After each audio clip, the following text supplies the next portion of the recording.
We're celebrating our 200th show this week, and right from the start, we've met some of the biggest characters in the game. You nervous? Whoa!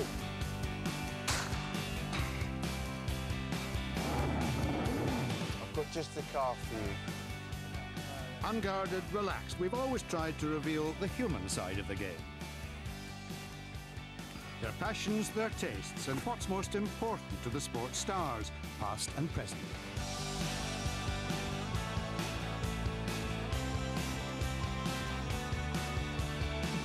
I'm behind bars again. I'm in trouble.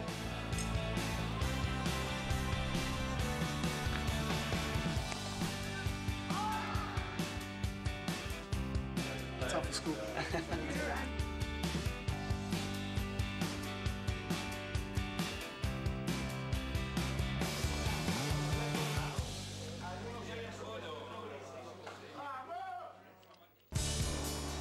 We've even sent our very own roving reporter on a mission to discover what his friends are up to off the field.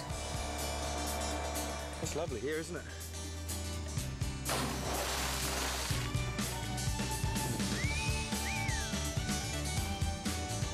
Well, we don't seem to have any baby overalls for you to put on. Is this mine?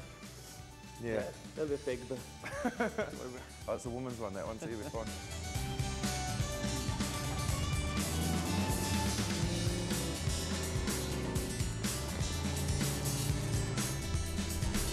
Done some surfing before? A little bit. You look the part.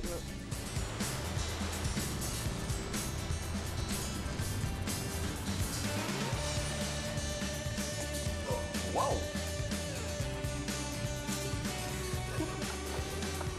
It's been quite an experience, Marshy. Salut! Santé. It's away from the pitch where the game's stars can relax, and that's where we've sought them out. In the case of two-time world champion Oz Durant, that meant the place that shaped him as a person and a player, his farm. I only started to really get interested in rugby when I was in standard 8, about 15, 16 years old. I think then I noticed that the girls, they like the rugby boys a little bit more. So then I thought, yeah, maybe give this really a chance and really try to do well there. The game's first global superstar surprised us and some of his steamrollered opponents with a revelation. You know, when people used to ask, you know, when you were at your best, I went, I've never been at my best because I've never ever had that energy level consistent to play a proper full 80 minutes. Rugby's quickest player took a break to spend time with his family and remember how it all began for him. I only started playing the game in high school. You know, the first time you pick up a rugby ball and you run and you're part of that contact situation, and you actually become a part of that camaraderie. You aspire to become a boss. One thing that shone through when we met Philippe Sella was his enduring passion for the game. The important thing in playing rugby is that it is an adventure. I often say this, but I think it's a great human adventure. For many players, there's more to rugby than match day. Lawrence Delalio tackled the Pyrenees for a charity that helps injured players. You know, I've had some career-threatening injuries in my time, so I'm well aware of the dangers and the perils that players go through, and anything that we can do to help them, either raise some money or raise some awareness for those players who will go, you know, after us is a great thing.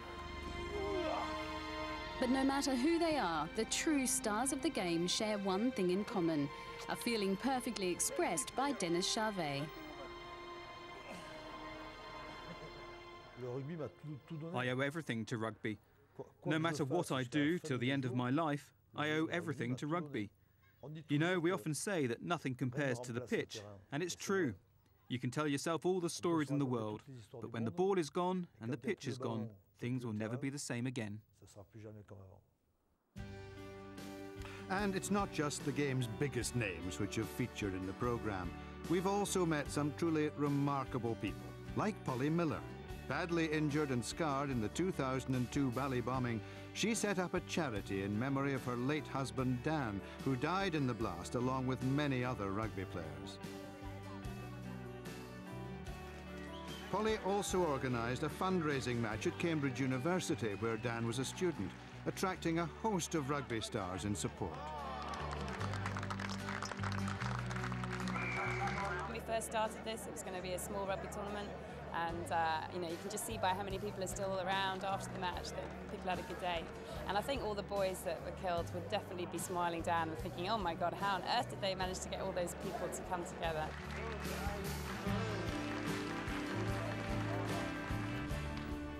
Another inspiring story featured Nicolas Puerta, a remarkable young Argentinian who plays competitive rugby despite being born with one leg drastically shorter than the other.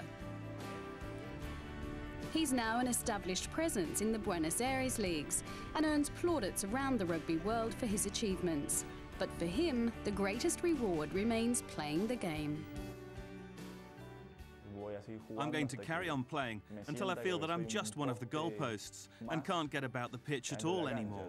I've never thought that I'll give up playing when I'm 25 or 26 or 33 or 42 or whatever age. I'll do it when I see that I'm no use to my teammates anymore. Put it this way, I won't ever leave rugby, rugby will leave me. Former Springbok flanker Andre Venter was renowned for his ferocious work ethic on and off the pitch. But after contracting a rare viral infection which attacked his spinal cord, he was left paralysed from the waist down. There's no known cure for transverse myelitis, but Venter refuses to give up hope that a medical breakthrough will happen sometime in the future. For me, I must always be ready. It's like preparing for, or you want to become a Springbok. You must always be ready, and to be ready you must be fit and you must do the physical, and when opportunity comes your way you can make use of it. So that's my philosophy, and I still do the same, and that's what how I want to do it. And just to prove that age is no barrier to playing rugby, we met Debbie Gorod. Gorod only took up the game 11 years ago. Now aged 60, she still turns out for her local club, the oldest female player in England.